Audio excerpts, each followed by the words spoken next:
Hey everyone, how you doing today? It's me, David, Jersey Boy Music. We're here in the Beatles Corner. We're collecting Beatles and we're just collecting vintage vinyl today. And I want to set up a video with some tips and tricks and tidbits that I learned over the years of my collecting that I want to share with you when you're shopping for your vintage vinyl. So stick around. Here we go.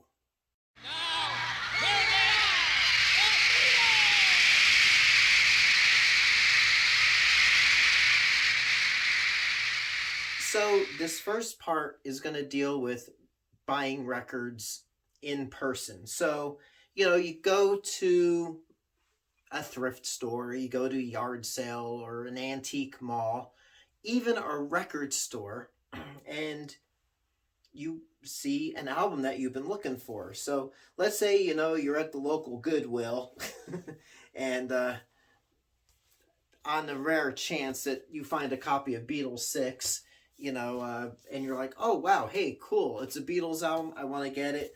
Well, what's the first thing I suggest you do? First thing, take a look at the cover, see how it is. I mean, has this record been loved to death? Has it been beat up? Whatevs. Someone wrote their name on this one. And so, but the next first thing I would suggest is that you pull the record out and wait, what's this? Twangin' the Golden Hits with Duane Eddy. Believe it or not, I've run into, I'll put that down. I go to a yard, well, I'll say an estate sale because I'll find record albums at estate sales. And it's like, I don't know if you can see that I have a British monophonic Help album up on the wall. I got that at an estate sale in Northern California. It was an estate sale company that my wife and I would go to like every time they had a sale. And so I'm like, okay, records, pull it up. Hey, cool. I trust these folks. I'll pay my dollar for it. Get it home. It was some red vinyl. I forget what it was. I think it was a German album inside. So I'm like, but obviously my dollar was well spent because the cover is hanging up on the wall, nicely framed. So there's that first little tidbit for you. The next thing, like I kind of alluded to, is check the condition of the cover. So here we got a monophonic Sgt. Pepper album, and looks good. This is a pretty cool one because the inner gatefold is wrapped around. But let's take a look at the back cover. I mean, look at this. Look at that. There. And then here's where the record goes, folks. And I put the actual record right in here just for safekeeping. I mean, what the hey? So odds are the record was not well taken care of. And that leads me into my next tip for you. Oh, if the record is still in an inner sleeve, that might be a good sign, but looking at the condition of that cover. So you want to look at the actual record for scratches and dings and all sorts of nasty things. And see this one, I can hold it up, but you ain't gonna see it. There's some like someone took the needle and like scraped it across the record. There's some hairline scratches that don't always affect the play back, but this album shouldn't even see light of a turntable, which is a shame because we get excited looking for mono copies of Sgt. Pepper's Lonely Hearts Club Band. It's all the rage, ladies and gentlemen. So that's, buying records in person. Now, I will say you do run into some gems. I think I got this one at a thrift store at some point. This is the Golden Greats by the Ventures, another great band. at least their early stuff until they became the Muzak band. um, but so the local record store to me, Legend Records, Mount Gilead, Ohio, they take the time to listen, clean the records, listen to them, put them into these plastic sleeves, and put the record in the inner sleeve in the back. They put a post-it note. Now this is where they're with their collectible records, Beatles, Pink Floyd, that sort of stuff. And they'll put little post-it notes on the plastic, and they'll indicate not the price and the what they've heard on playback. So they may say doesn't play perfect, or not pristine, or sounds amazing, that sort of thing. So you can buy with confidence that way as well. Now you're saying, okay, David, that's all well and good. But, I live in a little town in Kansas that there's one little Goodwill and they don't sell records. Or, you might be out in the rural area and you have to buy your records by mail or over the internet and have them sent to you. What do you do then? Well, if I'm just going to use eBay as an example, because that's, from my experience, the biggest website that's there, e-commerce website that's out there, that you can get just about anything. Vintage, used, pre-owned, whatever.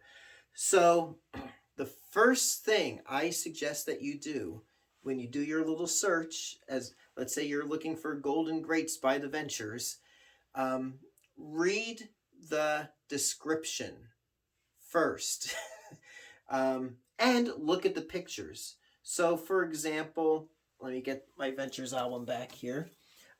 If I was, this is my personal copy, but if I was to list this, I would say that it's open shrink wrap, which means the record album is open, but it still has the original shrink wrap on it. A lot of sellers do clean and play test their records because they want good feedback and repeat customers. But also note that they may just say it's visually inspected, no scratches or dings or anything. If you're comfortable enough in buying an album like that, the seller hopefully is pretty trustworthy. But I've had albums that look perfect and they may have a skip on it or a pop. I've had records that have hairline scratches and they've been played, I shouldn't say to death, but they've been loved, but they sound perfect. So my opinion preferably is look for ones that have been play tested. And if they don't specify what you're looking for, ask questions. On every eBay listing, there's a little thing that says contact seller. So, or ask seller a question. So ask the seller a question. Ask them if it's been play tested. Ask them if there's any skips or pops or anything like that. And that leads into the next thing, is some sellers may not reply back to you. I was recently looking at yet another USA version of Rubber Soul to add to the 10 that I've got already. I don't know how many I got. But I wanted like a little bit later, clean copy. And so the seller had one up at a good price. They said it was on Apple, but I don't know. They said capital Apple. And they had a picture of the front cover and a picture of the back cover. And that's it. So I sent a question. Basically, I'm interested in buying this. Can you provide pictures of the actual record and the little number that's on the back cover, back lower right-hand corner? Never heard back. A couple of days later, said, hey, I sent a question a few days ago. Can you check and answer? Never heard back. A few days after that, sent a question. Again, I said, if you can't answer this, I will move on. Please let me know whether or not you can check this. And I asked all over again. I even said, I'm looking for a specific copy of this album. Never heard back.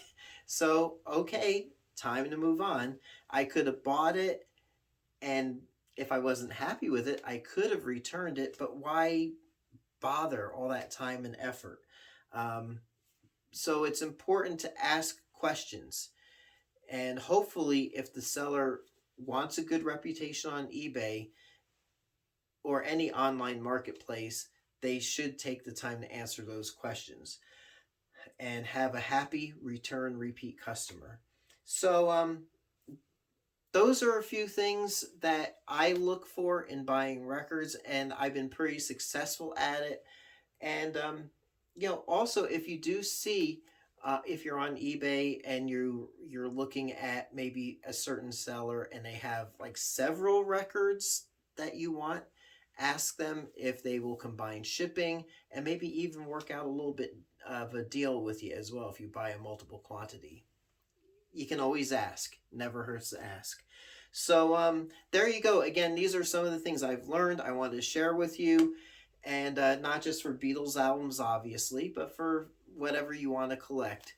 So until next time, it's me, David, here in my Beatles Corner from Jersey Boy Music. If you are looking for vintage vinyl, check me out at jerseyboymusic.net. That will take you to my eBay store, and hopefully there's something there that you like. So I'll catch you on the flip side. Thanks so much for watching.